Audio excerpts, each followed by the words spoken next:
Okay. All right. Hello, hello, hello, all you necessary travelers, all of our new people. Hello to anyone who's joining us today for the first time. We want to welcome you to Necessary Trouble. And we would like to ask you if you would put your contact information in the chat. That's your name, your cell phone number, and your email. And we're going to get back with you about the great work that we're doing. At this time, I would like everyone to mute themselves, please.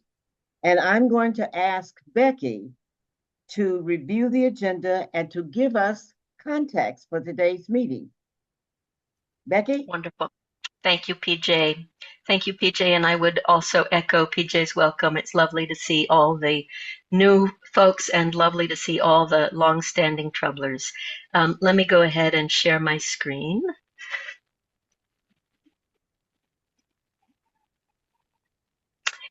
And I'm going to start with just a little bit of context setting. And since this is the first time that we have met since November 4th, I'm going to take a moment and do both context and a little celebrating. And let me just say a little bit about national results. This is all going to be familiar, but it is so lovely to see it and hear it again that we're going to go through it one more time. A reminder of what happened on the 4th is not only did Dems just sweep so many races, but we swept by incredible margins. So a reminder, we got the Dem governorship in Virginia by 15 points. We got the Attorney General and we got Lieutenant Governor. We picked up 13 seats in the Virginia House of Delegates. We won the New Jersey Democratic governorship by 10 points. We retained 3 Supreme Court justices in Pennsylvania by 22 points. We won Prop 50 in California by 28 points. And of course, we also got Mamdani in New York. That was a much closer race, but by God, happy to have him there. And also very familiar, Georgia. So, Georgia, what an incredible day that was. A reminder again that we won, that Peter Hubbard and Dr. Alicia Johnson won their PSC races by 26 points, making them the first non-federal statewide Democratic winners in over 20 years. So we are just extraordinarily delighted by that. A couple of just lovely pieces of data. Out of 159 Georgia counties, 157 of them shifted towards Dems, which is amazing. Also amazing, even if you removed all the votes from Cobb, Clayton, DeKalb, Fulton, and Gwinnett, the Dems still would have won the PSC races. So this was truly a statewide mandate. Lots of you, I know I am haunted by the 2024 maps that we saw that showed almost every county in the country shifting right. These maps were from November 4th comparing 2024 to 2025.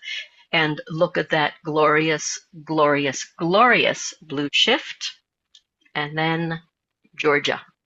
Just to mention again, 157 out of 159 counties shifted Democratic.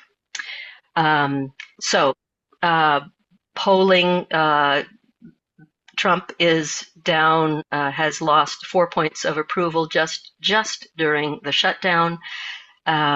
His polling numbers continue to go down. The generic Dem polling continues to go up. It has been a very hopeful time. Also in terms of kind of context, I wanted to remind folks that we are also we are in the middle of runoffs and a special election. We have municipal runoffs. We'll be hearing more about that in the second part of the program. Election day for municipals is December 2nd, and we also have a special election. We will also be hearing more about that in the second part of the program. Election day for the special election is December 9th. So with all that by way of celebration, let me also say a little bit about the agenda for today. It's really in two large pieces. The first piece is a presentation by Necessary Troubles Immigrant and Refugee Workgroup that is going to really just lay out the current situation, perhaps some historical context, and all the varieties of work that work group and its sub-work groups are doing. And the second half of the meeting is going to be other Necessary Trouble work group reports, calls for volunteers, and we'll hear more about the runoffs. And at that point, I'm going to stop sharing my screen, and PJ, turn it back to you. Thank you so much, Becky. At this time, I'm sorry, I got lost there for a second. Becky, I thought you were going to introduce, I turned it over to Martha Reeves. I'll do it. That's I'll do okay. it. Thank Turn you. it over to Martha Reeves to facilitate the next section on IRWG, okay? So, Martha? Martha, you're muted. You're muted.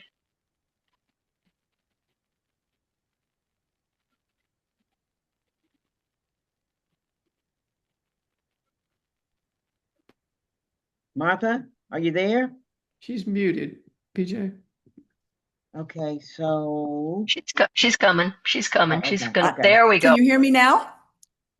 We Yeah, can. okay, I'm sorry. Technology is bringing me to my feed. Can you, so I'm going to now share. See, this is where I don't even see where I'm supposed to share. Where am I sharing? I don't see the share button. Okay, good. Slideshow. Sorry, see, this is taking me a second. I thought I had this all ready to go. Share. You don't see the slideshow? Play from the start button. Yeah, good. Hit that. There you go. Thank you, everybody. I'm new to technology, not that new.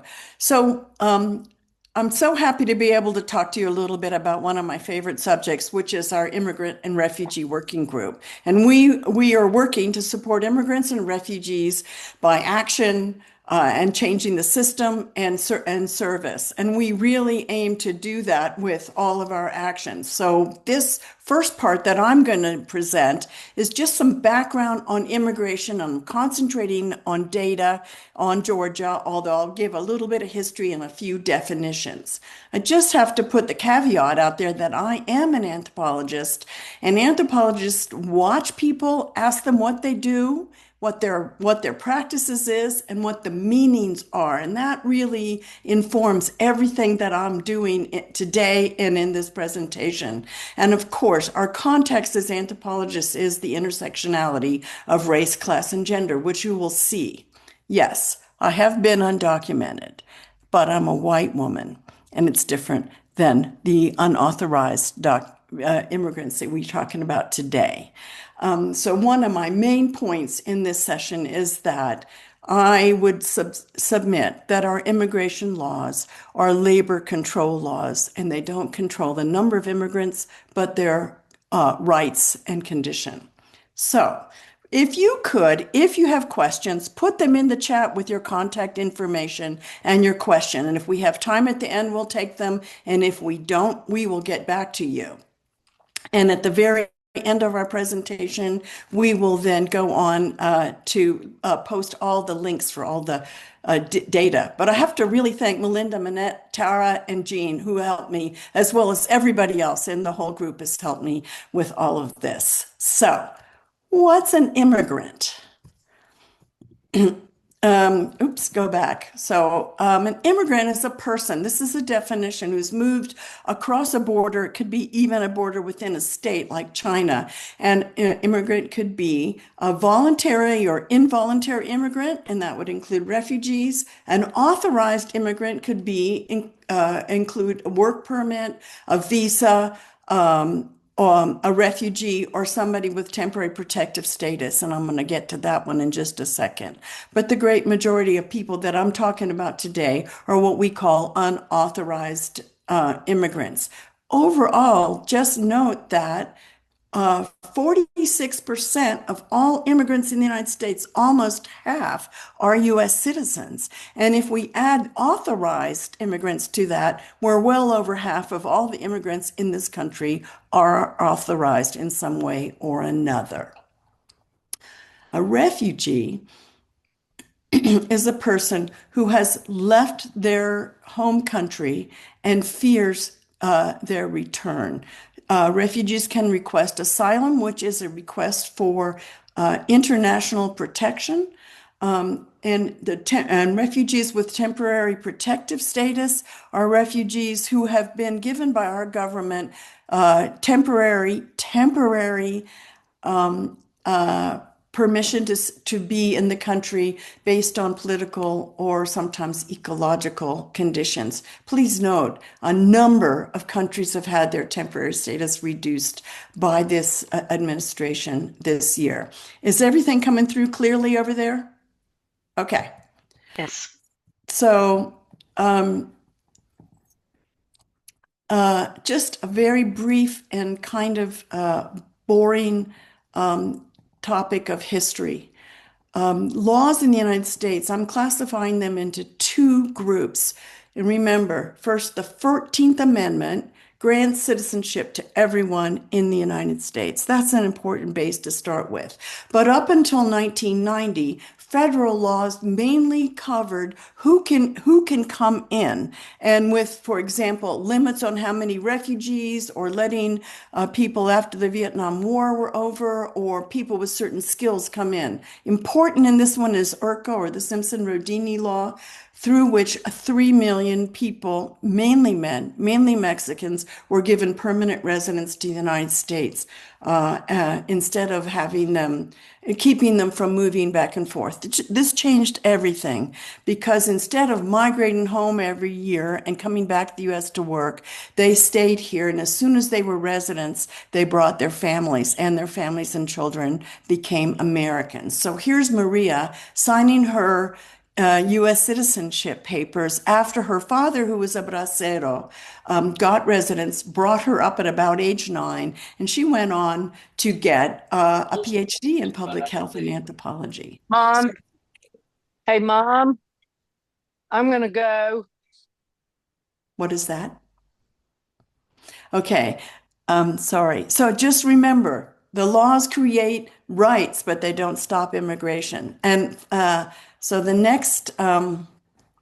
my next slide is going to be more about laws that took place after 1990, at which time laws significantly changed and began to punish and increase the penalties and punishment for immigration, including raising the cost that it would cost to cross the border, as well as deaths. And this was a huge change. NAFTA increased made the flow of goods freer, but not the flow of people. The Border Patrol Strategic Plan significantly, and when we look at deaths, the number of deaths go up after 1994. In 1996, 287G, still a very important federal agreement that allows local officers, sheriffs, and police to be deputized, in effect, as immigration agents. Only a few counties in Georgia are doing that at this time. But in 2024, we see the Georgia state HB 1105.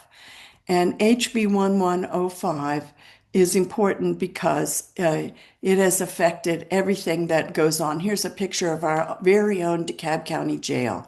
And when we interviewed the sheriff's office over there, they replied to us that they did not make the law, they don't like it, but they must abide by it. And this is the condition in which we have found many of our officials in DeKalb County to be in. So now I'm done with the most boring stuff and I'm getting down to what's happening in Georgia. The largest group of immigrants in Georgia is from Mexico. Guatemala and India are also important. 5% of our immigrants are refugees, and these folks mainly come from other countries, mainly Africa, the Middle East, and Asia. So you can see from this map where are most of the immigrants in Georgia. It's interesting to see that it's the urban areas with a very few, some of the more agricultural areas are in the south. However, one member of our team just reported that they found or they met the first South Afrikaner white immigrant coming into Georgia. Many immigrants in Georgia are citizens, and in 2024, Georgia swore in 24,000 immigrants as citizens. So, of the immigrants in Georgia, almost half are U.S. citizens, just as in for the nation as a whole. And when we combine that with the authorized group of citizens, of immigrants, we're well over half. Unauthorized immigrants in Georgia, as of 2023, the data, are about a third of our immigrants. So here's a picture, and it's a really old picture and blurry, so it doesn't hurt anybody. These two young women under the arch of the Day of the Dead altar at the Atlanta History Center, I believe, or the High Museum, I believe. They're married and they have their own kids. They're born in the United States. Their mother on the right is still, 30 years later, I just saw her a few months ago, undocumented and afraid to go to the supermarket. So that's the condition we have of many families have dual statuses within their family, and this really affects how they live in their life. Overall, the number of unauthorized immigrants in the United States has fallen in recent years. And Mexican immigration in particular has been net zero for over 10 years. That is to say, the same number of Mexicans returned to Mexico voluntarily until recently as immigrate. So Mexicans are also no longer the largest group of unauthorized immigrants in the United States. This is mainly due to a demographic shift in Mexico as well as the economy in Mexico. I guess I would say people don't migrate unless they have to.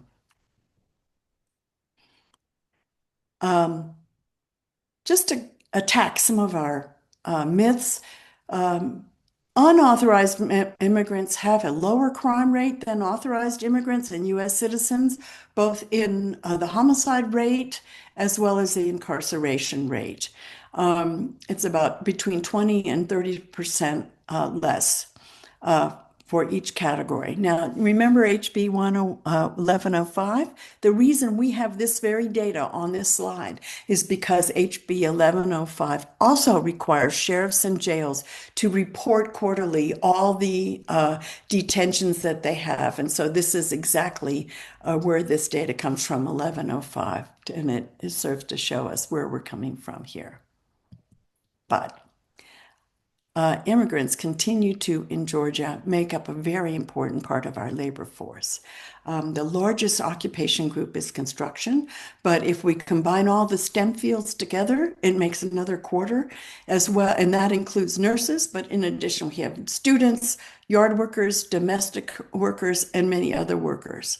Estimates vary for how much taxes they pay, and I'm picking the lower one here of $352 million in taxes paid by immigrants compared to the Georgia Budget and Policy Institute much higher estimate. And you're going to see why in a minute, because I'm going to get just a little snarky here. FAIR, an SPLC hate group, has published, one of their fear-mongering things saying that immigrant households and their U.S. citizen children cost the government, Georgia, $781 a year. So I pulled it out and found other data for how many immigrant households they are, and I come up with a total cost that immigrants cost us of $300 million. However, if I take even the lowest estimate of taxes paid by immigrants, we take $250 million in taxes and subtract $300 million in taxes. You do the math. Who comes out winning? So we see that immigrants earn the same as non-immigrants in most categories, but they don't have the same kind of rights or benefits. So I was at a National Science Foundation evaluation meeting in Alexandria, and this Latino worker dropped right in on the meeting. And I have done a lot of evaluations in public health interventions for worker safety. Latino worker safety is one of the highest death rates. Construction and work is one of the most dangerous occupations. And I would be giving them a picture of an icon, say, of a helmet or a ladder. And I would say, well, what does this icon tell you? And they, of course, understood it immediately. They said, well, we're supposed to wear a helmet, or we're supposed to tie down the ladder. And so I said, well, why don't you do that? And they say, because we are in a hurry to finish our job. We're under great time pressure. The most beautiful thing, the most concise expression of this was told to me by a worker in a focus group. He said, Tras de mí hay 100. What he's saying is, I could get fired, and behind me there's 100 guys lined up to take my job. He doesn't have any choice but to cut corners for worker safety. So generally speaking, employers may pay a hospital if you're in an accident, but they don't pay unemployment. They may take your Social Security out of your check, but they may not deposit it in Social Security. And as we all know, many of us employ informal workers. They don't have any benefits, and we don't pay those benefits either. So this is where they fit in our labor force, a very important and underpaid group of people. One of the other very important myths about immigrants is that they lower wages. And data that I've followed from 2002, 12, and 2024 indicate that even when you control for age and education level, unauthorized immigrants and U.S. or authorized immigrants may work in the same field, but the unauthorized ones work in a complementary fashion, and the authorized immigrants then earn a little bit more, just a little bit more. Overall, immigrants earn about the same. It's just they don't get the benefits as authorized workers. So ZipRecruiter reports that $15 an hour figure for construction in Georgia. In Atlanta, two different people that I interviewed this month told me that what they would pay, say, a guy from Home Depot that they pick up and ask him to go help would be more than that.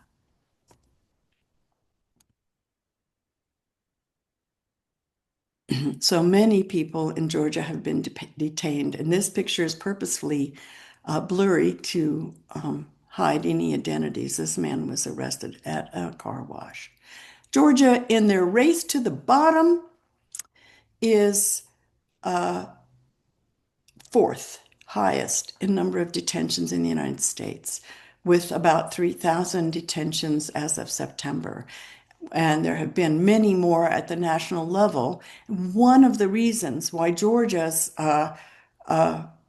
prior conviction rate for its detainees is that we have not yet seen sort of the massive street detentions going on in California, Illinois, and now North Carolina, soon to turn blue, where 70%, over 70% of detainees have no priors. And in Georgia, that's only about 40%. Detention centers are really horror stories, as Maria Hinojosa showed in a study she did many years ago called Lost in Detention. Detention centers are private companies, and they are paid by the federal government up to $165 a day per bed, and they're guaranteed that those beds will be full even if they're not full. So for example, at Stewart, they were paid for 1,000. Well, they had 1,600 beds, and they got paid for 1,600 beds, even though they only had 1,000 of them full. These private companies, Core Civic, in the case of our favorite homegrown detention center, 96% of their donations, political donations, go to Republicans. I could live on $165 a day. I probably do. So for years, for decades, grassroots immigrant organizations have been organizing to denounce where there are raids or roadblocks or whatever. They have networks that I know of all through Georgia, North Carolina, and South Carolina that report actions, train people in their rights. That's why we found when we were handing out right cards, most immigrants know their rights.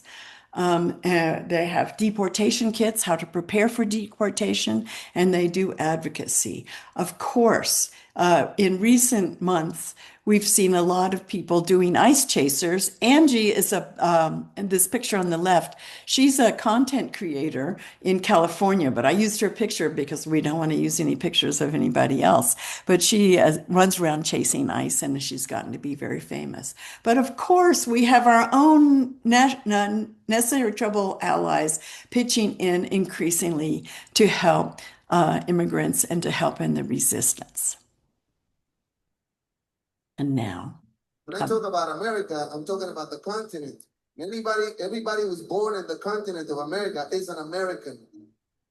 And if we, the more let's get a little music the here. more sense it makes, because we should be working together as opposed to against each other. If you feel like dancing, to deal with the fact that we're all here, nobody's gonna leave, and we might as well make the best of it. Let's play our strengths as opposed to our differences with respect, and we'll get somewhere, huh?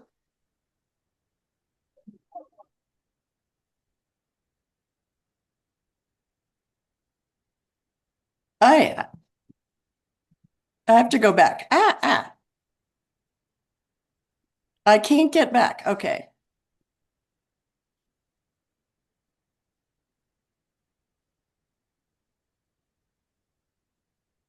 It's not working. I don't know how to do it.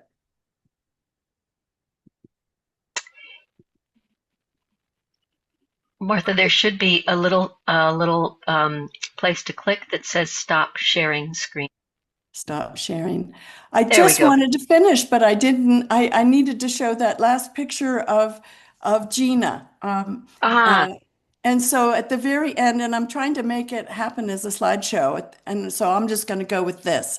So in the end, immigrants and refugees contribute to our economy. They pay taxes. They don't reduce wages. They don't have a higher crime rate, but they have fewer rights. And here in this picture is our very own Gina, who planned and started the Allies program. And you'll see in the background Mario Guevara, an immigrant who's now been deported, taking her picture. This is 2010 with the DREAM Act, trying to make that happen. And so now we can transition through into what IRW has been doing. Thank you all. Hey, Martha, thank you so much for that. And is everybody seeing my screen and hearing my voice? Yep. Yeah. Okay, excellent. All right. So I wanted to begin by thanking you all for being here on this gorgeous Sunday where you could be anywhere. And I think that your presence here really reflects your concern, your questions, your care for our immigrant, refugee neighbors, friends, family members, etc. So I'm very grateful that you're here. I also wanted to express my gratitude to Martha, who has done a great job setting us up, giving us this background. And also all the people, you're going to see there's a lot of troublers who are going to present today on the various work that we have been doing in what we call IRW, Immigrant Refugee Workgroup. So Martha and I are the co-leads of that. And finally, I just want to thank all of our partners, and you will learn that we are partnered with a lot of wonderful people and organizations. So IRW has about 100 people, probably more. We meet once a month, usually by Zoom. And we also communicate primarily through Signal because of the vulnerability of the people and the organizations that we work with. I think also to say that in every Zoom meeting that we have one of our partners come and speak with us and tell us about their organization, the issues, what's important to them, and how they could help, how we could help them even more. So for instance, here is Emily. If you see my arrow, this is Emily Laney and Vedad Fetek, and they're both from Welcome Co-op. We also have had the joy of meeting in person. As everybody knows, Zoom is great, but meeting in person's even greater. And we've met twice, once for a potluck at my house, and just a couple of weeks ago at Refuge Coffee, which is one of our newest partners. So meeting in person is also something we try to do, I'd say once a quarter if possible. The next Immigrant Refugee Work Group that we're going to have is going to be on Zoom on December 14th. And our speakers are Juanita Lopez and Emil Keme, who are both Mayan. They were brought to the United States during the genocide in Guatemala, and they are very active in the Mayan International League and in the museum up in Washington, D.C. for Indigenous people, etc. So I'm very excited about them coming to speak with us, because it is true that when we think of immigrants from south of the border, we primarily think of Latina folks, but in fact, a huge percentage of people who come from south of the border are actually Indigenous. And so they have been pushed not just by poverty, but also by prejudice from the countries they are coming from. So I think having Juanita and Emil with us will be really quite special. So if you're interested in that meeting, please put your name and your email in the chat. And you can just put IRW along with that, okay? In addition to our main group, we have a lot of subgroups, and those have really grown quite organically. But we have a lot of them now, and it means people are very busy and doing wonderful, wonderful work. Each one of these is a Signal site as well as a subgroup that's associated with it, and we're going to be hearing reports from those folks today. We also have a forum where people can post articles and resources and just chat together. And if you're interested in any of these as we move through our reports, we would ask you to please put your name, your email, and your subgroup interest in the chat. And if you're not sure, just put IRW and we will get back to you. So we're going to start with those now, and the first group to present will be DeKalb Immigrants Allies, and that's Jean and Manette. And so please unmute yourself, my friends, and tell us about Allies. Hi, I'm Manette, and Jean and I are going to tag team the next 3 slides. Immigrant Allies has conversations with local and state officials to make our position on immigrant rights clear. We must ensure the safety and dignity of our immigrant community. The 8 local officials we've talked with so far are interesting, dedicated, and inspiring people. We are evolving a process for engaging and following up with them. It boils down, though, to asking very simple questions about how we as a community are going to protect our immigrant neighbors. Some of their responses: they support all their residents. They provide economic development funds to immigrant businesses. They engage nonprofits to help lessen learning loss when students are too frightened to go to school. The police have not signed agreements with ICE. The police chief told us to call 911 if we see masked men grabbing people off the street. And he agreed to meet with the Latino community about their concerns.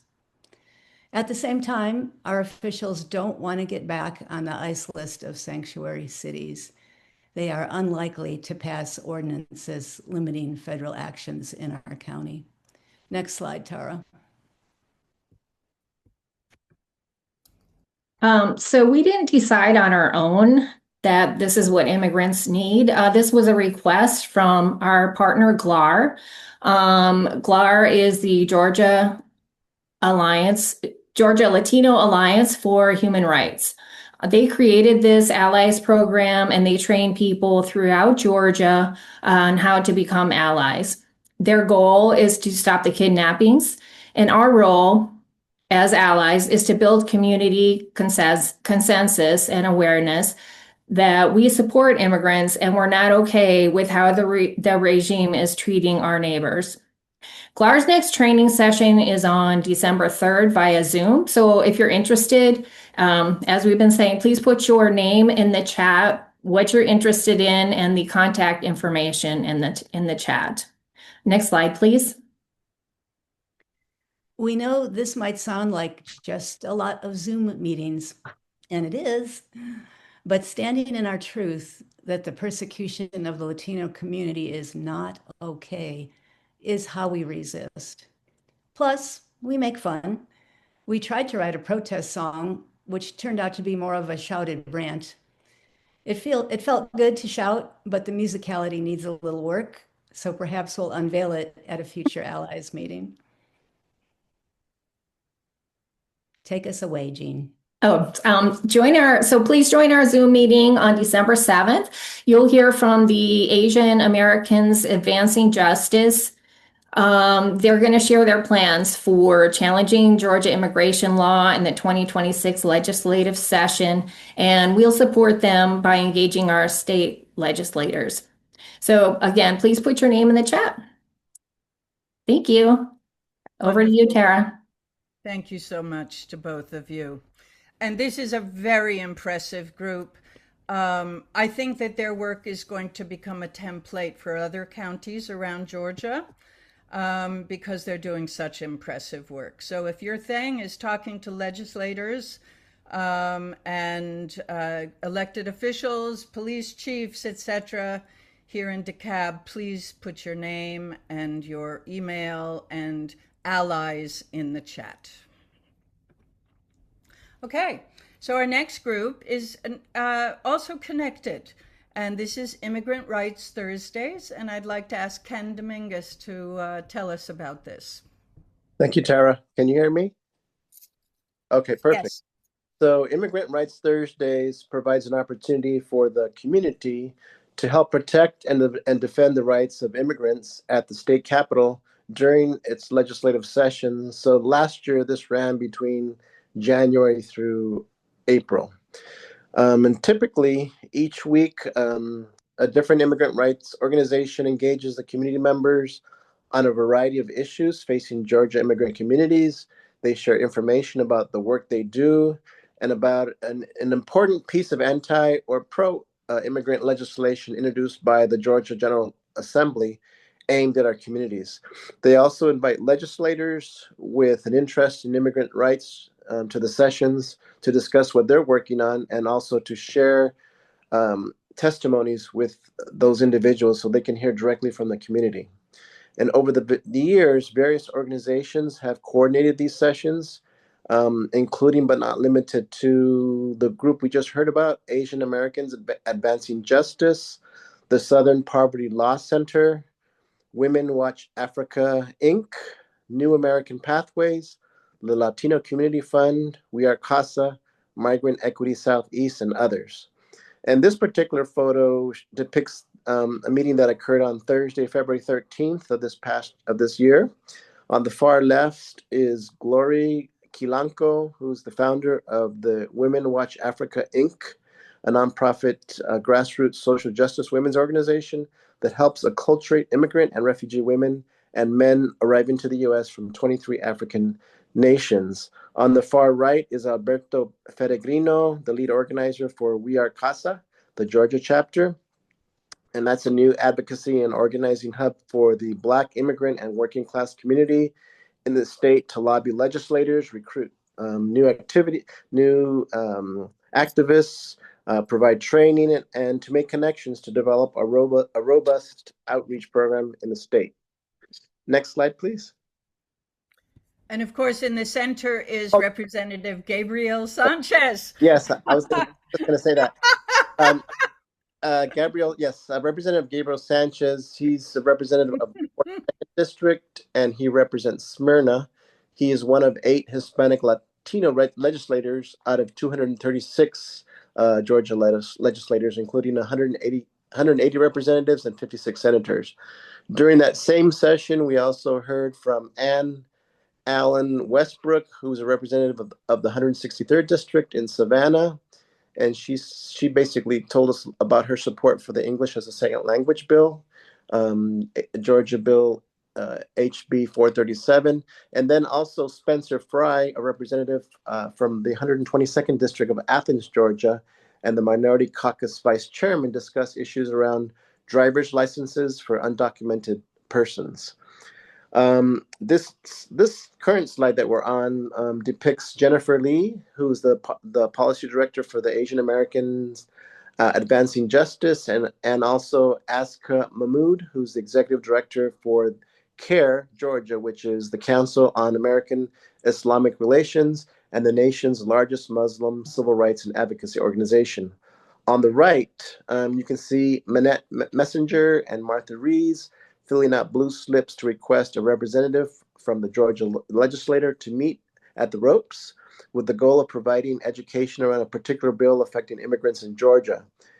And at the very bottom, that's me talking to one of the legislators as well. Next slide.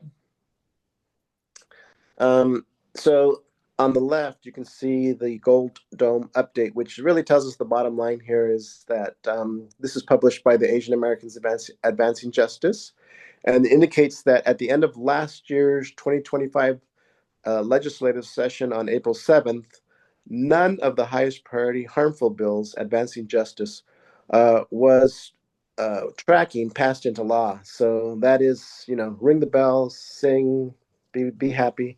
So it shows that, really the advocating for against some of these anti-immigrant bills does make a difference. And then the last photo is a photo of myself, Martha Rees, and Manette Messenger taking a photo in front of the Capitol after the last Immigrant Rights Thursday session last year, where we all had the opportunity to advocate at the ropes. We felt quite energized after the session. And some of the representatives stated that we provided information that they weren't aware of and plan to share with other legislators. So we highly recommend participating in this group and welcome you to join us this year. Thank you, Ken. So the legislative session begins in January and will run through the spring. So if you're interested in this, please put your name and email and Thursdays in the chat. Okay. So bears, please, Dano, tell us about Bears for Kids. Let's see if I can figure out how to unmute here. I think I did just fine. Hello, everyone. My name is Dano McDonald, and I am the self-proclaimed den mother of Bears for Kids. We are a group, started out just one or two of us that had gotten together, thought maybe we could use our crafting skills to make a few stuffed animals for some marginalized children. And our group has grown tremendously. We had our first gathering back in June. If you can believe that, since then we've made 644 bears as of today. We get together in actually, before I tell you where we get together, we get together to make bears. We have two groups that you'll hear more about here in a little bit. We make bears for the Casa Alterna group, and they take those bears down to the immigration and ICE headquarters lines, and provide those to children that are waiting in line, as well as to some adults who seem to actually really enjoy the bears as well. We've had a lot of fun. Our group is now, we've got 44 people, and it's a really interesting cross group because I think this is one of the groups that isn't just Necessary Trouble. We actually have 2 or 3 different groups. We've got Necessary Trouble, Marching Buddies, and a group from Gwinnett that are all part of Indivisible that participate in these activities. And there's also some outside folks that come and join us as well. So it's really been a really nice cross section of people getting together for a common cause. Just real quick before we move off this slide, 2 things I'd like to point out. The bears in the upper right-hand corner come to us from a sister-in-law, Jean. I believe it's Jean's sister-in-law from the Upper Peninsula of Michigan, where they're making bears and sending them down to us.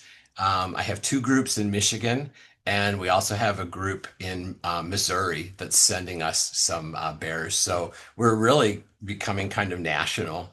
And then the bottom right picture, I just want to point out that with our partnership with Welcome Co-op, they sometimes provide bears or dogs or other stuffed animals that we can provide to the folks at Casa Alterna and El Refugio.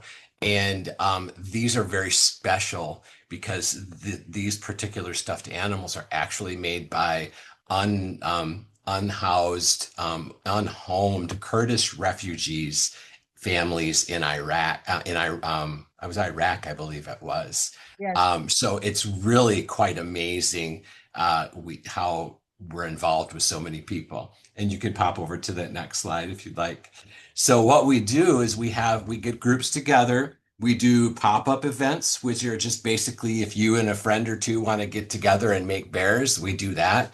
And once a month, we actually get together and we have a big group, sometimes as many as 30 people will get together and make bears. And for those of you that might be interested, you don't have to know how to sew. We need sewers, we need stuffers, we need people who can sew the back of a neck closed.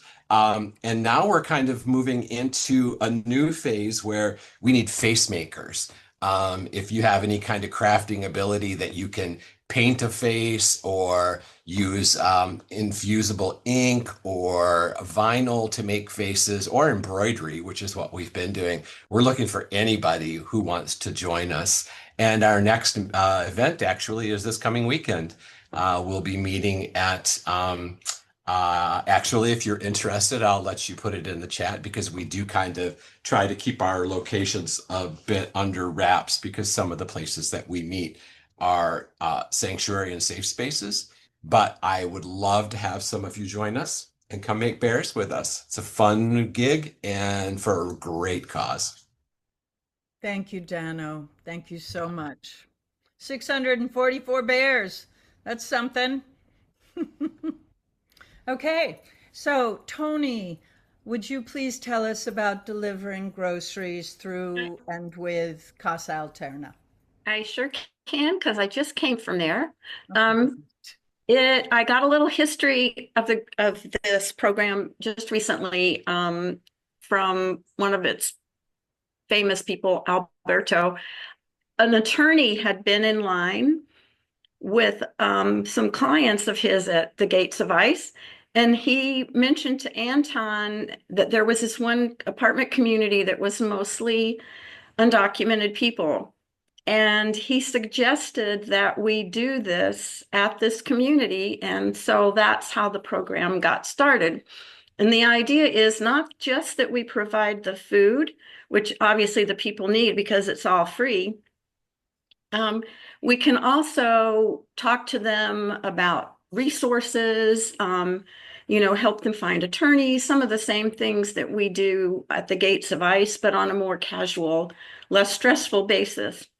And on the slide, I guess on your left, there's Anton and several other people. We go every Sunday at 2:00 with 4 tables. You can go to the next slide, I think. And set up the tables with all the food that's donated. It's donated from places like Publix, from Whole Foods, from Sprouts, from all over the place. There's lots of fresh fruit and vegetables. There's tons of bread. There's pre-prepared meals. Oh my God, the bakery goods. But anyway, we take everything, put it out on the tables, and then there's a system. People have numbers, and they come through the line and pick up their food and head out.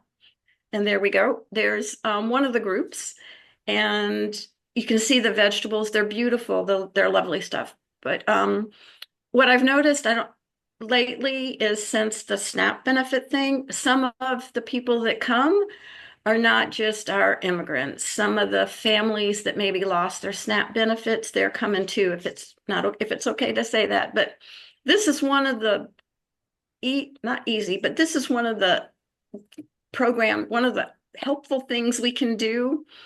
You don't need to speak Spanish. You just need to be willing to work and get your hands dirty a little bit and be friendly. That's all you really need to do for this program.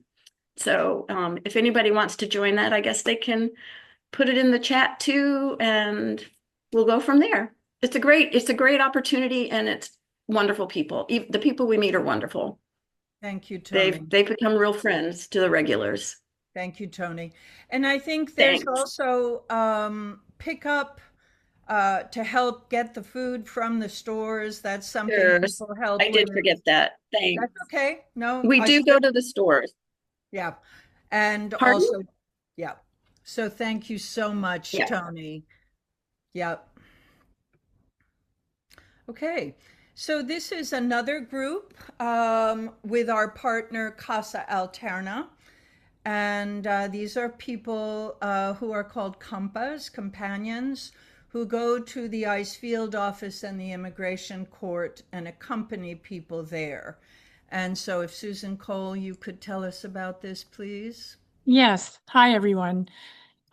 For those who aren't familiar with what the compas do, Tara just described it briefly, and I'm going to tell you a little more about it and then talk to you about or describe briefly some of the recent trends that we are seeing as we go down to ICE and the court.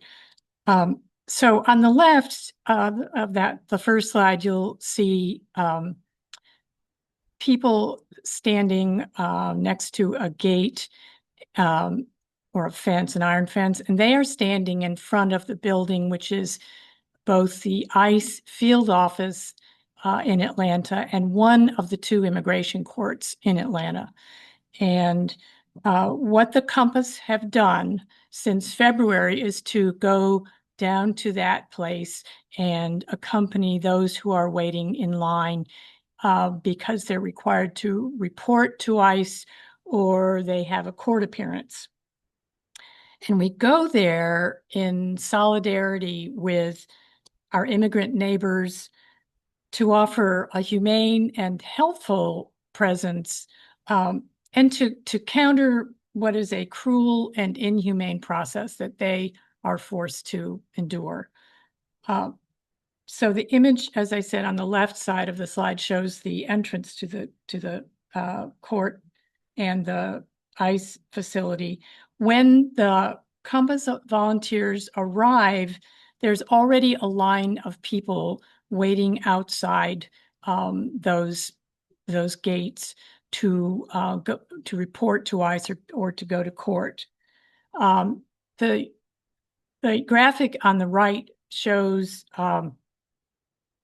it's a graphic of the building, and as it suggests, some of the people who go into that building do not come out.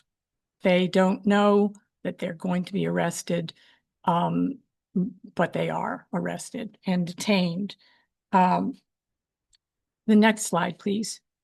So this slide on the left shows one of Dano's bears, and it's such a pleasure to be able to give those bears to people who are standing in line. And this was given to either the adult or his child by a compa.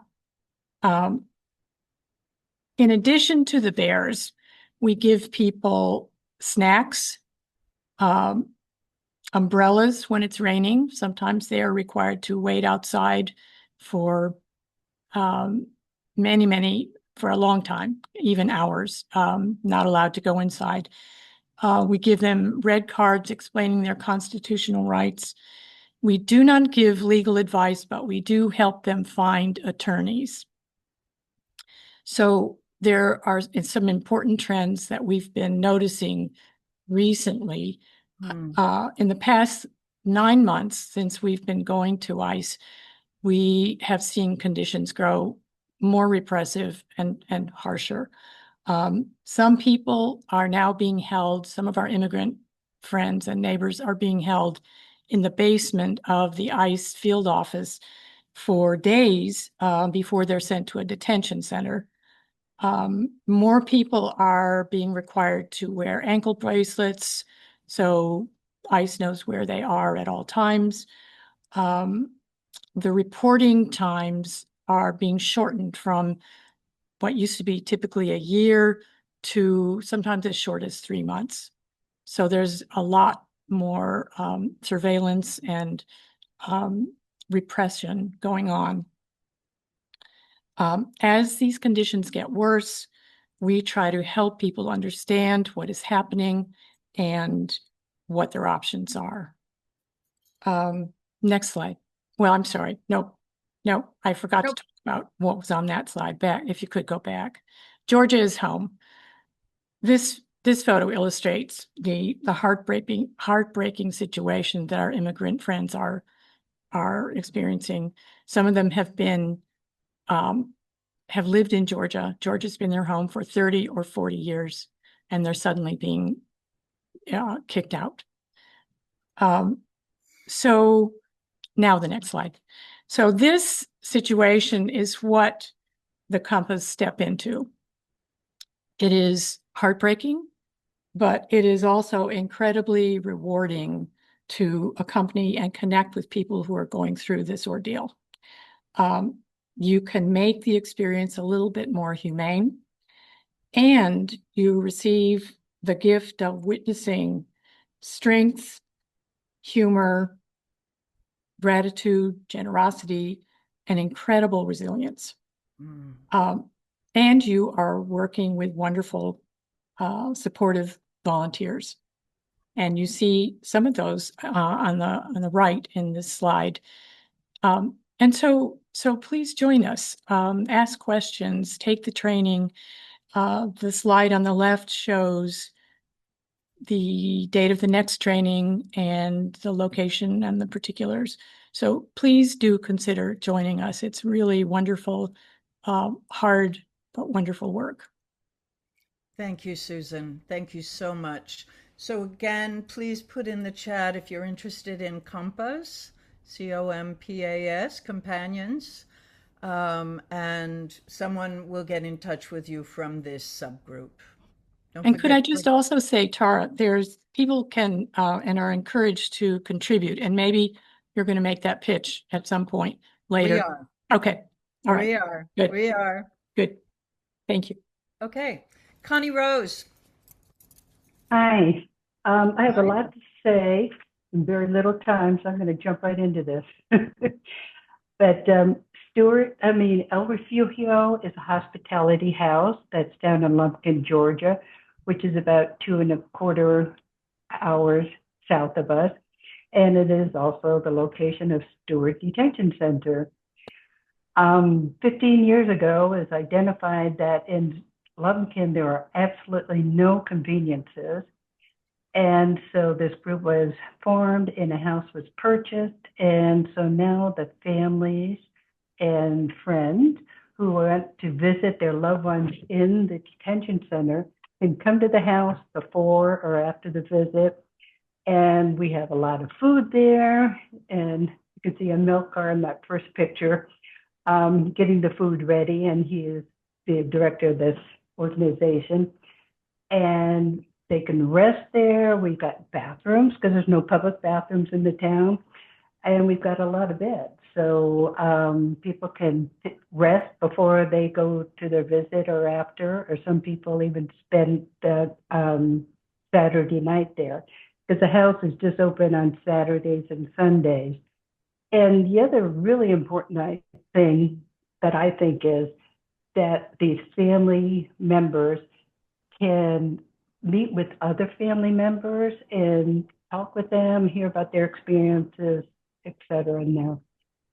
And so volunteers are needed there for the weekend, obviously, to get the food and everything else for these people. So it's really an incredible experience to do. And of course, Dano's Bears have shown up there too. They're ubiquitous in Georgia, I think, at this point. The other things that volunteers do are visits into the detention center. And with that, you don't need Spanish. Oh, and also to work the hospitality house, you don't have to have Spanish. And the visits, you don't have to, but it's helpful.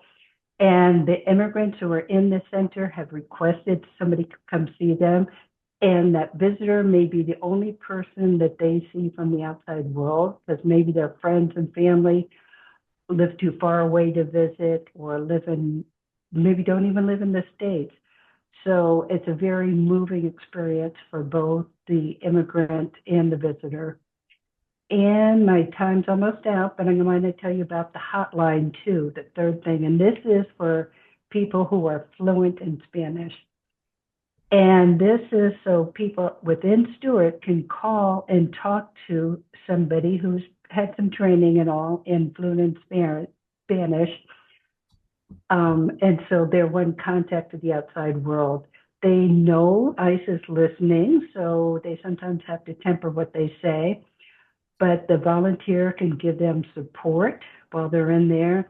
Sometimes the volunteer will be contacting family members for them because maybe they haven't been able to talk to the family member. So the volunteer can help with that. Also, there is some money and to be had, and so maybe the person inside has no money to put in their commissary accounts. So the volunteer may be able to help with that. And of course, donations are always welcome for El Refugio. And my time is up, so I don't want to get in trouble with Tara, but I will put information for contacts in the chat. And any questions, please contact me. Okay, thank you. Thank you. You did great, Connie Rose. Everybody's doing good. We're really just almost right on time, friends. So, David, if you can talk about our last group, Welcome Co-op and Shop of Hope. Yes, thanks, Tara. Hi, everybody. The Welcome Co-op started in 2021 as a collaboration of the four largest refugee resettlement agencies that operate in the Atlanta area. New American Pathways, International Rescue Committee, Catholic Charities, and Inspiritus. They got together to pool resources to secure and settle incoming refugee families and set them up in furnished apartments. The organization operates, as you can see in the right-hand picture, and both that's the front on the left inside the warehouse, operates out of a warehouse in Tucker, where we also operate a free donation-driven thrift store called the Shop of Hope. If you can go to the next slide, please, Tara. In 2024, there were a record number of refugees admitted into the U.S., about 124,000 people, and the co-op settled that year more than 1,500 families in the Atlanta area. This year, that dropped to almost zero as the Trump administration cut refugee numbers down again to almost zero. Uh, and now the projection, what the word is on the street is that they're going to set a limit for 2026 of about 15,000 refugees, which again would be a historic low. And most of those, they're saying, would be white Afrikaners from South Africa. The co-op, as a result of that drop, saw a dramatic drop in income as well. And it's also shifted the emphasis of the work from settling families into apartments to helping them move in kind of emergency situations, as in the case of a fire in an apartment complex in Clarkston, where many refugee families were housed a couple of months ago, and also on equipping them with clothes and household goods through the Shop of Hope and expanding the number of folks that they serve in the broader refugee community and the immigrant community as well. If you can go to the last slide, Tara. Well, I'll just say here, just for folks who might be interested, for most of us who do volunteer, we're there usually Mondays through Thursdays and roughly in the hours from 10 to 1 p.m. There's some variation that, and there's room for to adjust to people's schedules, but I'll tell you more about that in a moment. If you can go to the next slide. So part of the drop in refugee emissions has been a significant loss in the not only income, but a reduction in staff. And many of the troublers, there are about 10 to 12 of us who usually gather throughout the week at the co-op. And folks have done a wide variety of jobs working with the now really only two full-time staff and an AmeriCorps volunteer to reorganize things and to streamline operations. And are also do some fundraising. This is a picture of an event that actually just happened yesterday at one of our partner organizations with the folks at Refugee Coffee in Clarkston, where there was a friends and family sale to help clear out some of the backlog of clothing at the warehouse and to raise some money to help with the operations and also to help folks out who are having to make hard choices about clothing versus food and that sort of thing. We spend most of our time when we're there sorting, organizing, putting the clothing together and out on the floor of the shop, and also helping refugee families who are coming in find the things that they need for themselves and their children. So there is an opportunity to really interact with folks who are coming in and to hear a little bit about their lives and their situation and to have that kind of face-to-face contact. The other thing I'll just mention is that because of that loss in income that I talked about earlier, staff have told us repeatedly that literally the influx of necessary trouble volunteers may have helped kept the operation from having to close earlier this year. That we've literally helped keep it running and running smoothly, and so folks have been very grateful for that. If you'd like to know more and would like to potentially volunteer, please let us know in the chat and we'll follow up with you. Thank you. Thank you, David. Thank you so much. So, just to say that people in IRW and elsewhere are doing all sorts of immigrant and refugee related things. And these will be talked about in upcoming Necessary Trouble meetings when we talk about direct action. And here are some immigrant related direct actions that people have participated in, including honoring the people who have died at Stewart Detention Center in Oakland during the Day of the Dead, and banners. And today I know our bannering people did a banner. So I'm going to put all of this information in the chat, the kinds of things that are coming up in the next couple of weeks. We have a lot of things that happen that you can join us with. So just please put your name and your contact in the chat if you're interested. And I will also put donation links in the chat. So thank you to my extraordinary team. Yeah, thank you. All right. All right. Thank you so much to all the members of the immigrant and refugee work groups for your efforts and for developing such an informative and motivating program for us today. As everyone has been reiterating throughout the different presentations, you know, volunteers are what makes Necessary Troubles power. The volunteers make us go. So if you missed everyone else's plea, here's another one. Please put your name, your email, your phone number, and your subject of interest in the chat, and you will be contacted for the wonderful work that we're doing. So at this time, I would like to turn the program over to Becky, and she's going to give us lifting up the volunteers and successes that contributed in November. Becky. Thank you, PJ. And before we move on to that, can we just do just a really, even though a quiet, a very loud roar of affirmation and appreciation and respect and awe for that amazing work group? It is so moving to hear all that. None of that existed that we were doing a year ago. At the very beginning of 2024, among the other goals that kind of strategic planning that Necessary Trouble did, we knew that immigrants and refugees were going to be in the crosshairs.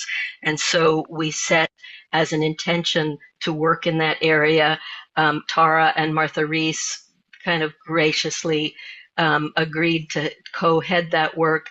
And little did we know it would end up at the end of the year with 100 volunteers and 8 subgroups and 6 or 7 considerable partners, and 644 bears, right? So so much appreciation and gratitude for all of that hard and heartfelt work. So we're going to go and pivot a little bit back and talk a little bit about the election as we kind of transition to upcoming work. And let me share my screen again. And this is really, I'm going to just start with a shout out before we do the recruiting for help. The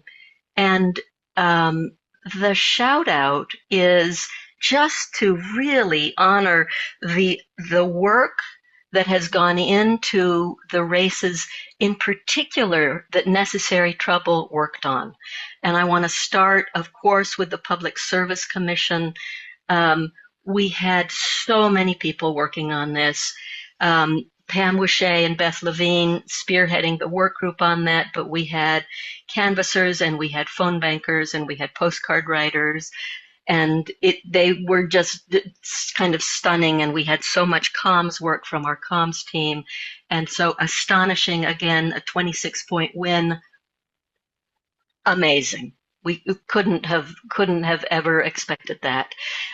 Also, our own Necessary Trouble member, Patrice Hutcherson, ran for Atlanta School Board District 6.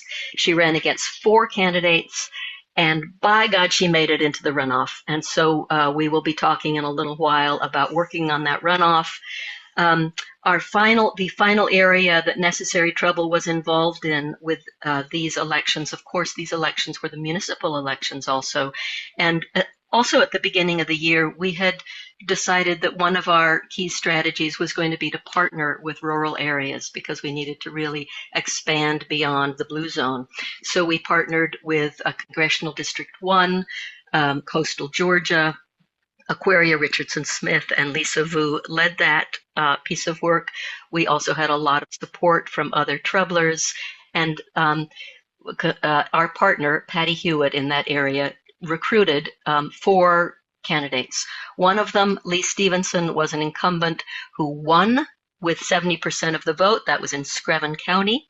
Another, Isaiah Houston, who was not an incumbent, amazingly won with 60% against an incumbent. That was in Jessup. Amazing win. Another, also in Jessup, Stephanie Williams, is in a runoff. Also on December 2nd, we'll be talking about how you can help with that. And finally, one of them lost outright, Lacey Hines, but really increased his percentage points. So just astonishing successes, astonishing work, lots of effort, so much appreciation, and just wanted to kind of give the appreciation for all of that before we transition to start recruiting for help, right? So, in terms of the recruiting and the saying a little bit about our candidates that we are going to be helping, Pam Wishay, can I turn it over to you? Surely here. There is so much energy here today, and so let's just continue and keep it going. And I'm just going to mention in terms of the PSC, the bannering group, we saw a couple of things there in terms of the immigrants and such. Bannering for the PSC was remarkable, and I'm so happy that Onika and her team has just brought so much to it, as well as Jen's graphics and such that we used and shared with so many other groups. So now the runoff elections, because we won big in November and we want to continue to win. So Patrice Hutcherson, our own Patrice, I think that you are here with us and we want to hear from you in terms of your candidacy for a few minutes and what you need from us. Oh my goodness. Hi, Pam Boucher. Hey, Pam Patrice. Boucher and Melissa. I forget Melissa's last name. They came and Oh. volunteered at the polls and held up signs and we're in a runoff with minimal funds. And so I just want to thank the Necessary Trouble for even supporting the Atlanta public school race, but we see it's in the news. It's a major city. This is going to get worldwide recognition. They're trying to close massive properties, over 16 plus properties, 3 in my area, and doing it in a haphazard way. So I met Becky. She met my son, Lincoln. It started with him in his 3rd grade class. They were doing this vicious turnaround plan, and they were closing down schools only on the south side where our black and brown children are. And his classroom didn't have a teacher. And I found out what a school board can do. Now, mind you, I'm in public education, but I didn't know about a school board. And then I learned what they could do in their policies. And I realized that the board could care less about listening to me as a parent, as an educator, a public educator. So I put my name on the ballot. And this is my 3rd time putting my name on the ballot. I guess 4th time because we're in a runoff with no money. And so I need help with the phone banking. Becky set some things up with Jennifer and Valerie, who is phenomenal. She calls me and oh Lord, I'm forgetting her name. Sherry. She is phenomenal. She shows me how to post to Instagram. You all are just doing the things and I am grateful. So if you can help with phone banking and coming up to hold signs, early voting starts in 6 days, November 22nd through 26. Becky and I looked at it, and the Metropolitan Library will be the best place for you guys to set up and just hold signs and say, hey, stop school closings. It's just common sense. I've been saying it for 10 years, and now they're trying to put it in the news like it was a mistake, and it's not. So hold signs, phone banking, and I think those are our 2 things. And then you can just call me, give me words of encouragement, or you can even share on social media. You never know who you know that may know someone. And the more you share this information on your Facebook, social media, Instagram, TikTok, because we have a TikTok, Patrice Hutcherson, I don't even know. But just sharing and then volunteering for the holding up signs and phone banking. And that's my pitch. I did it in under 2 minutes. I was supposed to work on it. That was a great pitch. And it was great to be sign waving with you on election day, Patrice. So anyway, and I know other people will want to come out and do that for the runoff. So Pam Woodley, I think you are up next in terms of talking about another candidate in a special election that we have here. I hope Pam is here.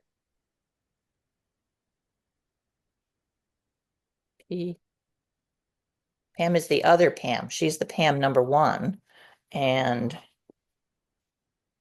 she was going to say, do you see her there, Becky? Okay, I'm here. There she is. She's just moved. I just have to say that she's just moved, and therefore we have to give her some grace on this here. So yes. PW. Oh, there I am, right? Yes. Oh, okay. Yes, I am giving a pitch about Eric Gisler. He is a Fighting 50 candidate in 2024. He was planning on running again in 2026. But his Republican incumbent announced a couple weeks ago that he was resigning. He was not going to be there for the next session. And this was clearly unexpected. There was no Republican candidate lined up. And this is a district where Kamala got 43% and where Peter Hubbard got 65%. Wow. So it is definitely winnable. Eric is a great guy. He's a father, a small business owner. He works in the tech field. He's always been very involved in Democratic politics. He is known in that area, which is mostly a Coney County. So his opponent registered on the last day of qualifying. So clearly they were just scrounging for someone to run. He's a rich trucking executive, somebody the fourth. And his grandfather clearly started the company. Strong Republican and vote builder. I assume he's a big donor to the party, but he's never been politically involved. So this is definitely a winnable race. And I think Valerie's going to talk about phone banking for him. Exactly here. And with that, great segue. Thank you very much, PW. Great segue to Valerie, who I think is going to speak both generally on phone banking, and maybe, Valerie, you might be saying something about Stephanie Williams, our other runoff candidate as well. I will. And also, if I can just piggyback on what Pam was talking about with Eric, we have started the phone banking, and somebody talked with a woman who said, I'm a Republican, but I just can't vote this way anymore. I'm voting for Eric. And so that was wonderful news to hear. And we have started voting for him. I just keep imagining in January seeing him get sworn in and working with other necessary trouble representatives that we've supported before, Amani Barnes and Jasmine Clark. I mean, would that not be a great trio in the state legislature? So we're excited about phone banking for him. And Stephanie Williams is one of the great success stories down in the rural municipality. Becky was talking about who had won down there. We've already elected Isaiah Houston to the Jessup City Council, and Stephanie Williams is in a runoff for another position on the same council. And so we are waiting. We did phone banking for her, well, for all of the candidates. We're still waiting for details. We've been told that they will need 250 phone calls, which may sound like a lot, but please know that the Necessary Trouble phone bank crew made 700 calls in 7 days for the 3 candidates that we were working for. So 250, just, piece of cake. And we are also very much working with Patrice Hutchinson, and she's running for the APS school board. And as she mentioned, they are looking at closing schools. For those of you who are familiar with or were involved in the Druid Hills High School, you know how passionate and how important those community schools are. And they really need somebody who will listen and care. And they need Patrice, and we need to help get her elected in that district. So if you want to come and phone bank, we've got Eric, we've got Patrice, and we've got Stephanie. You can call for some just help out. They're all just such great candidates, and let's just keep this blue wave going. Put your name and number, and if you have a specific candidate, just put that in the chat, and I'll get to you right away. Thank you. Thanks so much, Valerie, for you and for your valiant team here, because it's just amazing the number of calls that you guys make, and increasingly on very, very positive reactions and everything on those candidates. And I would just put in an extra little thing in terms of the sign waving as well for Patrice. I'm sorry. Hey, Pam, can I make a pitch about the sign waving? You may, absolutely. Thank you. Would that be all right? Yeah, hugely. There are really 3 things you can do for these elections. You can do the phone banking, which would be so incredible. We really, really, really need phone bankers. You can also please note that if you go to the Necessary Trouble Facebook site, if you're not a member, please join. There are, or on the Signal chat, there are graphics for Patrice that we would love for you to share on any of your social media. And third, you can sign wave. These are the three things that related to elections that you can do right now, and we really need help with all of them. If you can sign wave on election day, put your name in the chat and just put sign wave election day. We are also going to be doing some sign waving on Saturday the 22nd, possibly the 23rd. Kate King and I will be going down on the 22nd in the afternoon. We would love to have you join us. If you can sign wave this weekend, please put sign waving this weekend. So those are the three things. Please consider doing one of those three. It would be very, very helpful. Pam, turning this back over to you. Thank you, Becky, here. That was great to be able to get a synopsis of all of the things that are very, very tangible that people can do to support these great candidates. Then we've also heard in terms of just how important advocacy is. We've heard the success of that in regard to the Immigrant and Refugee group. And now we're going to hear from Janet Grant in regard to election advocacy. Great. Thank you, Pam. First of all, I just want to thank all the folks that have been involved in our election board advocacy. This group has been in place for about a year and really came about as we saw a lot of crazy things happening at our state board of elections, and we saw not having a balanced attendance at our own DeKalb Board of Registration and Elections. So we have 85 people that have attended at least one of these meetings with us. And in fact, we have 11 people that have attended more than 10 meetings. So this is a way that you can get involved. You can simply come and attend with us to be a witness, to help hold these boards accountable, for them to know that we are watching. And if you feel so moved, to step up and actually make comments in the public comment sections of these meetings. For the DeKalb Board of Registration and Elections, we've now have a really good group that is attending regularly to all these meetings. I think at the last meeting, there was something like 16 troublers there. And it's exactly what we wanted to happen. We really are balancing out the election deniers that routinely come to that meeting and making our voices heard. We are holding them accountable, and we've had some success. Certainly, we had a big success with one of the GOP nominees to come onto that board. Was denied by the judge, who has to approve all of the nominees.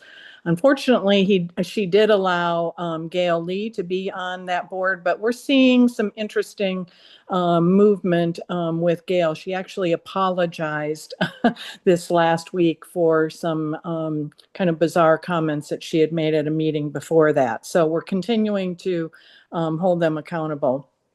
And of course, we have wonderful Democratic members on that board. Next slide.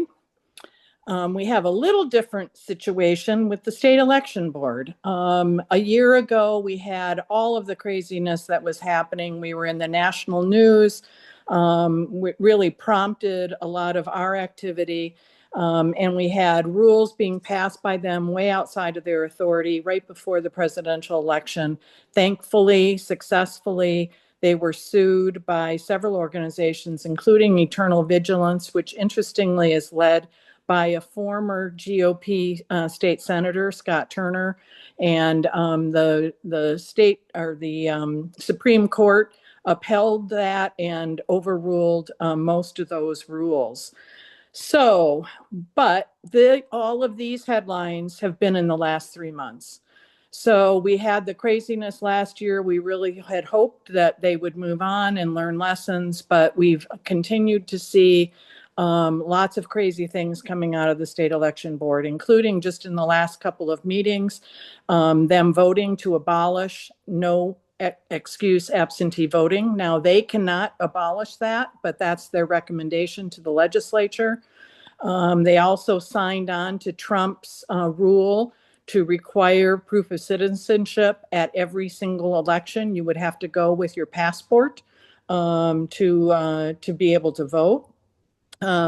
They've also continued lots of actions to persecute Fulton County and relitigate the 2000 election, while their primary purpose, really, as a state board of election, is to hear and rule on investigative cases. And they have a huge backlog of those investigative cases, and with lots of craziness about how that's happening. So we really need folks to help us to, again, be present, hold them accountable, be able to speak truth to power at the state election board. I'm not going to sugarcoat it. It's not a fun day to sit there because most of that room is filled by the most hardcore election denier folks that unfortunately feed into the three election deniers that we have on that board, along with their new executive director, who is also in that camp. So, but we really need help being there. We're working very closely with our DPG voter protection, and continue to work on strategies to try and make some changes here, and that may include, next slide, really going to the legislature. So here are the places that you can plug in. We're continuing to be at the Board of Registration and Election meetings here in DeKalb. We have a special meeting actually tomorrow where there are going to be voter challenges heard. So join us there to express our concern about challenging voters and moving people off the rolls. The next regular monthly meeting will be on December the 8th. That will be when the runoff election certification happens. And then for the SEB, they do have a 2-day meeting planned in December, supposedly to hear investigative cases, although we've all also heard a number of things that they're planning to take up at that meeting, including a petition that seeks to essentially eliminate our voting machines and go back to hand marked paper ballots. But I think really a lot of work that we need to do in 2026 is going to be focused on the legislature. We had a House Blue Ribbon Study Committee on election procedures that met over the summer and fall. They had, I think, 6 hearings, full-day hearings, and that report is supposed to come out with the recommendations by the end of the year. Our own Representative Syra Draper was the lone Democrat on that committee, but I do think that she was able to really make a difference in terms of each one of those hearings and what the other members heard. Legislative session starts on January the 12th, and we do expect, this is the second year of this session, we do expect a large omnibus election bill to come out of this, where they're going to deal with things like participation in ERIC, this issue on absentee voting, hand-marked paper ballots, et cetera, et cetera. So we're going to want to be there and be vocal with the legislature. Also, they will be looking at what changes they need to make related to the state election board. I think the legislators have seen this state election board out of control. So hopefully that's a place where we can get some relief. So next steps, if you want to receive meeting and issue information, you can email to me. You can put your name in the chat. And Karen McGowan, who is managing the chat, is one of our co-leaders. She'll also get that information in. And we use Sign Up Genius to manage attendance at all these meetings. So I put a bit.ly here. You can go to that bit.ly election board advocacy to sign up for any of these meetings. Thank you. Thanks, Pam. Thanks so much, Janet. And that's a great segue to legislative advocacy, which Karen Davenport is going to speak to us about for a few minutes. Thank you so much, Pam. So as we have heard this evening, there are a lot of opportunities for us to coordinate and have our voices expressed. The main goal of the legislative advocacy group is to again give our communities a voice in shaping policy. We have to, in many instances, respond to current policy. And what we want to try to do with the legislative advocacy is work together with all of the groups that we have in Necessary Trouble, as well as some other groups, and really be proactive in talking to legislators, expressing our needs, and then helping them look at legislation that has been introduced by the minority party at this particular time, and also put pressure on the majority party to let them know what we want. Next slide. Just as a reminder, our efforts are going to be focused on influencing laws and policy. As I said earlier, involving us as individuals, connecting with other communities and organizations, and then ensure that we put pressure on our current legislators in terms of making sure that we are represented in their decision making by putting pressure on them. Next slide. Of course, this matters because it provides a voice for us. It's important because, as you can see from what we've shared today, we have a lot of bad things happening as a result of some of the laws that we currently have in place. And we will definitely strengthen our democracy if we can broaden our participation to not only include what we're doing as Necessary Trouble, but connect with all of the entities throughout the state who really, really want to see an improvement in our state. Next slide. So it's another opportunity to stay informed about policy issues, to engage with our legislators and representatives and support them as they are trying to get legislation enacted, often in the minority, with doesn't get through the committee, and coming together with as many innovative ideas that we can think of to put out in the public what we are trying to do and how we need to advocate through our legislative body to do what we need in our community.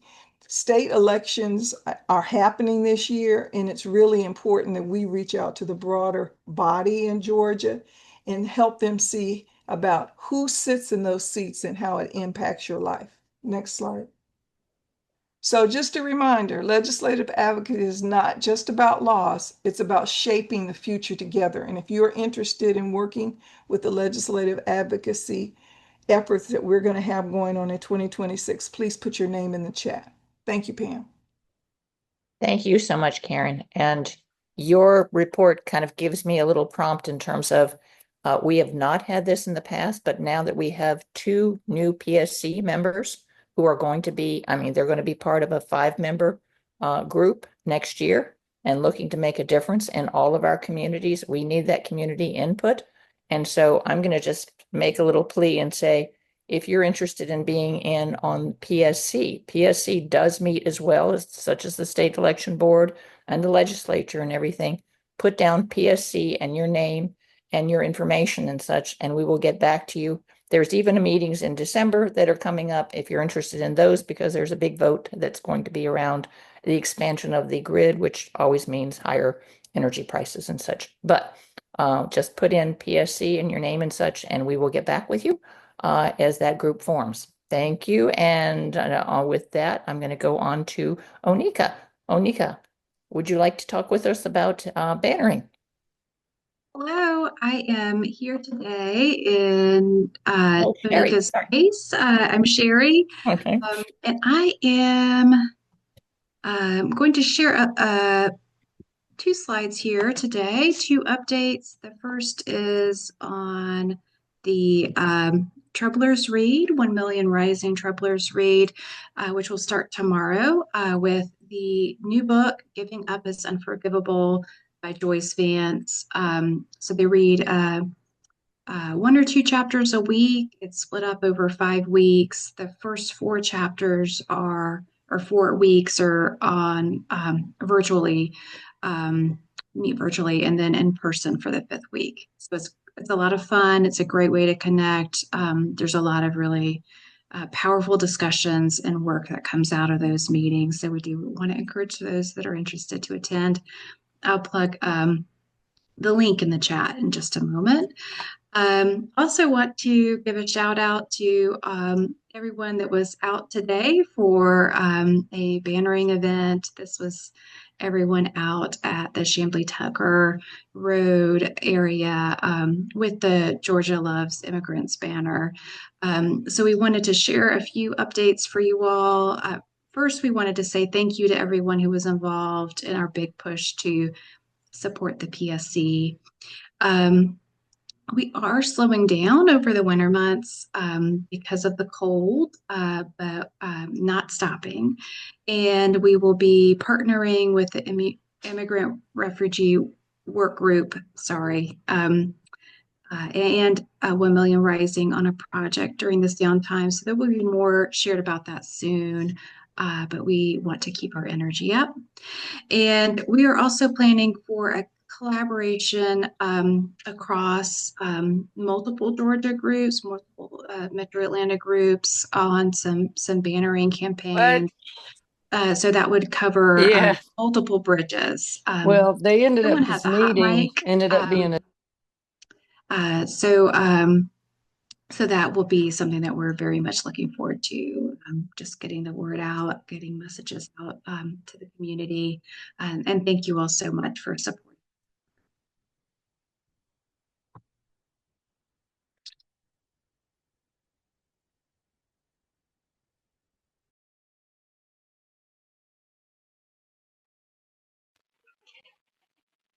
Pam, you might be muted.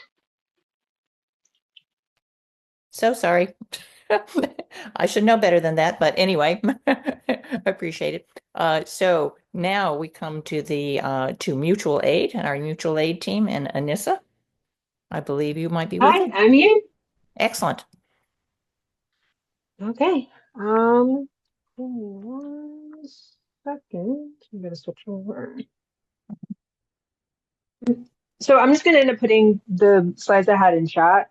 But basically, we're working with several other organizations in order to kind of promote mutual aid that initially kicked off in response to the long-term loss of SNAP benefits. So it's going to be a group that includes us, Georgia Voices United, 5051 Georgia, Indivisible ATL, Georgia Equality, Black Lives Matter DeKalb, Working Family Party Georgia, and DSA Atlanta. Our main thing right now is going to be the link that you guys probably already saw in the newsletter, where we're fundraising for the Atlanta Community Food Bank. So we both have our own team as a part of the coalition, as well as a larger team link.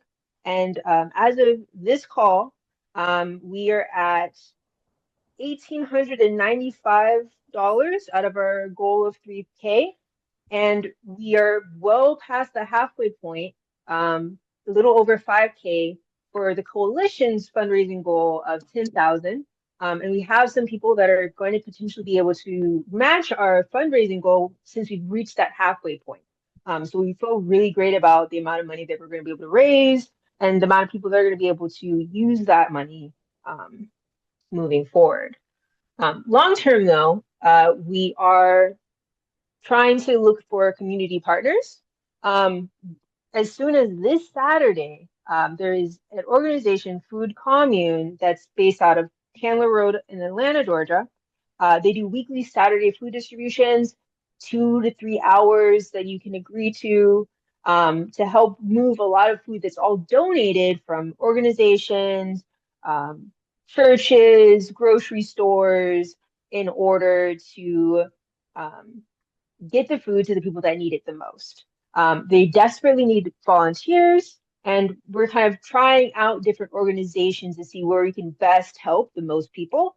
And like I said, I'm going to put a link in chat that's just going to be the same information as far as what we're working on, what we want to work on, and how you can kind of get in touch with us. Right now, Rita and I are co-leading it. So if you want to contact for more information, you can either message her or email, as well as put your email in the chat if you're interested in doing more mutual aid stuff with us. So yeah.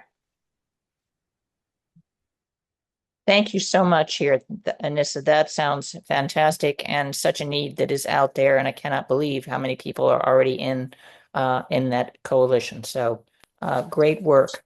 And then we're going to follow. Sorry, we're going to conclude on a very high note with our own Amaryllis, who's going to talk about our end of the year trip to Montgomery, and give us an update on that, if you will, Amaryllis. Good deal. Good evening, everyone. Thank you, Pam, for that. I'm sitting here listening to all of the great information about immigration and refugee, and it just really touches my heart that it's such a collective, collaborative effort that it takes all of us. And as I'm sitting here listening to everyone give an update, I'm reminded of a quote by Fannie Lou Hamer. No one is free until everyone is free. She went on to say that we cannot achieve independence while one group remains oppressed. And it just fits so perfectly. So I am pleased to announce tonight that we have a full bus. We have a full bus going to Montgomery. Do you have the slide up at all? Can you put the slide up, Pam or Pat? You know what, Amaryllis, we do not have a slide ready and on hand. Okay, that's okay. My apologies. That's okay. So I'm excited to share that we have a full bus. It is 40 seats on the bus to Montgomery that are reserved. I really want to thank everyone who's made this trip a reality. It really took a village to make this happen. I think Ted Golden may be on this call, and I may ask him to say something later.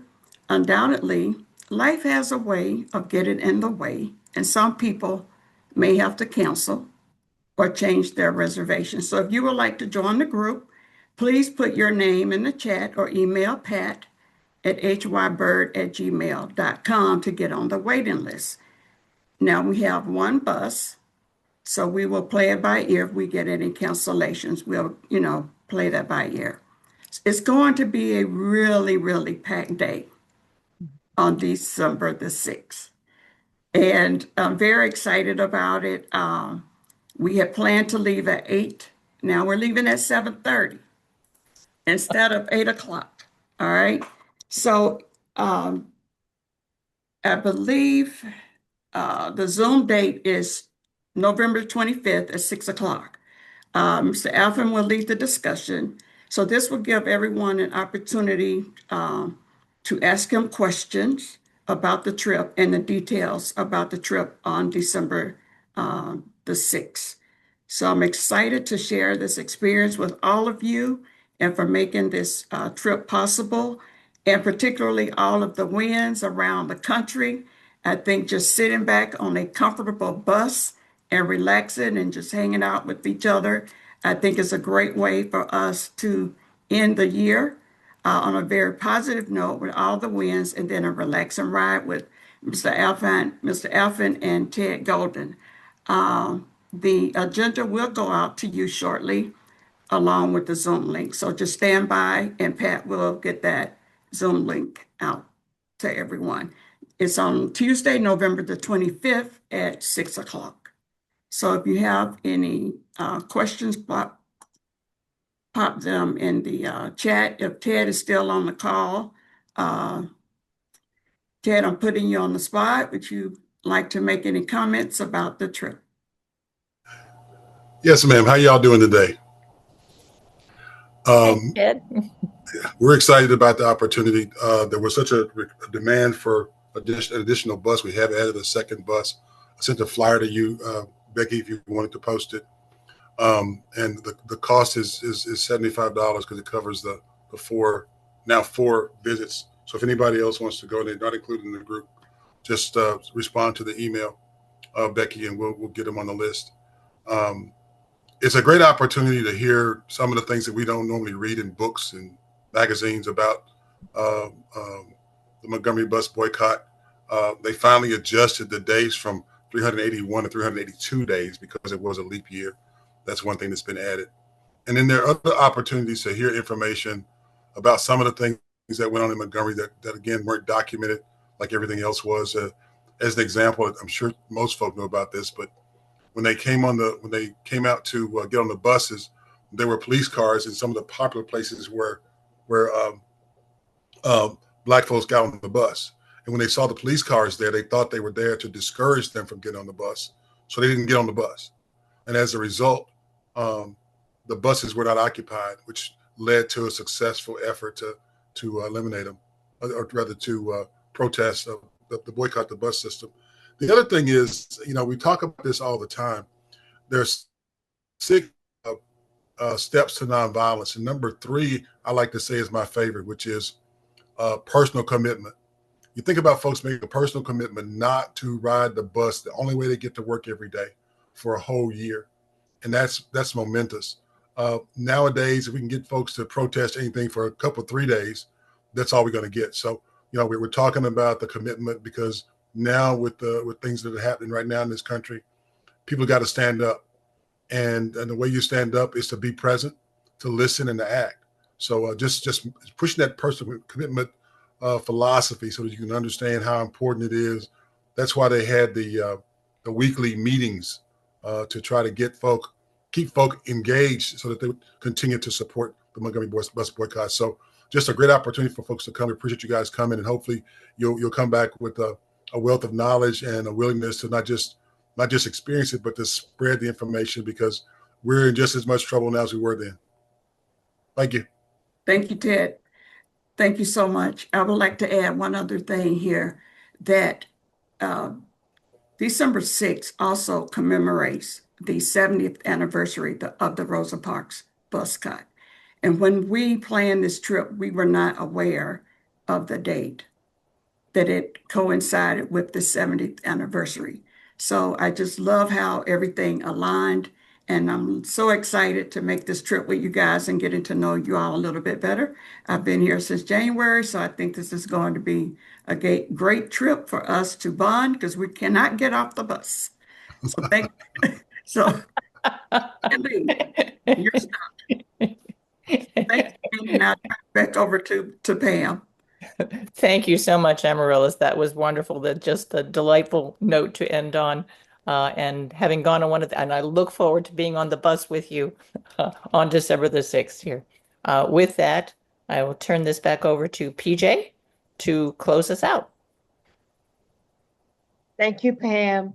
I just want to say that we've gotten a lot of information today to unpack, and we've got a lot of opportunities to be involved. And even with my physical limitations, I'm actually hearing some things that I might be able to participate in if they allow me to sit down. Okay, I'm good for that. Okay. Other than that, at this time, I want to let everyone know that our next meeting will not be in December. We won't have a meeting in December, okay? Rather, our next meeting will be January the 11th, 2026, okay, at 4 p.m. I want to give a shout out for Thanksgiving to everyone. I want to give a shout out well, I won't be able to go on the trip this year because of my limitations, but a shout out for the trip. And, I've been there about 3 or 4 times. So it's going to be wonderful. You all are going to thoroughly, thoroughly enjoy it. So at this time, I'll turn it back over to Becky for our closing song. Thank you, PJ, and so much gratitude to Amaryllis for organizing this, and to Ted and Mr. Alphen for leading the trip to Montgomery. And I realize we have some new people who might have come on since we asked this, but if this is your first visit, if you're your first Troubler meeting, please put your name and email address in the chat so we can follow up. And those of you who've been on these meetings before know we try to close with a song. And this is just a clip. This is just a little 45-second clip because it makes me so happy. And it feels like it really relates to the November 4th election. And this is what John Lewis would be doing today if he had been here for that November 4th. So, it won't let me share the full screen, so it's just going to be part screen. So, but just stick with me for 45 seconds here, just in honor of our namesake.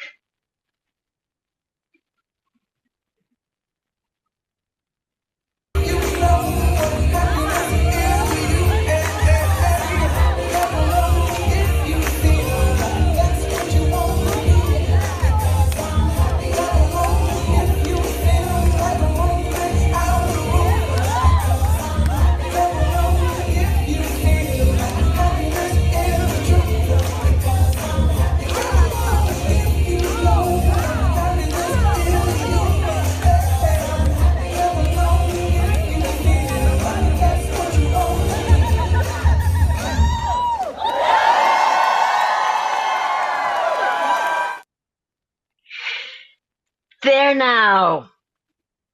Thank you so much. Can we, before we end, can everybody just come off mute for a minute and just do a little hooting and hollering for all the extraordinary work that has happened? Our great victory. So things are really, there's a lot of hope right now. Thank you to all troublers. Thanks to everyone who presented. Thanks to everybody who is pitching in.